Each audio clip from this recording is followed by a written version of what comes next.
বিপুল পরিমাণ এলাকা আমাদের অন্তর্ভুক্তি হয়েছে।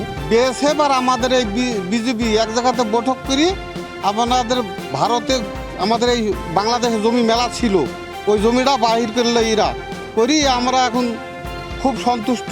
যৌথ সার্ভেটা হয়ে গিয়েছে এবং পত্রালাপ হয়েছে।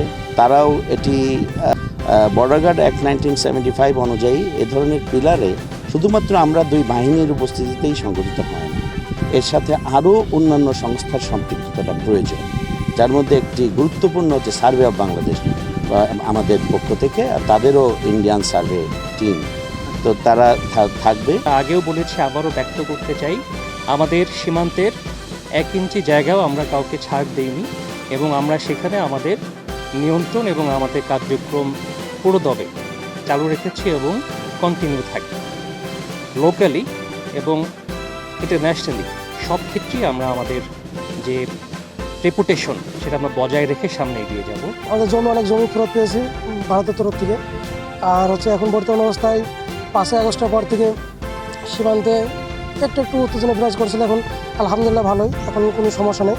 কারণ আমাদেরকে অনেক সাপোর্ট দেয় বিজেপি, আর আমরা বিজেপির সাথে সবসময় পাশে থাকি এবং আমাদের সাথে বিজেপি সবসময় পাশে থাকি।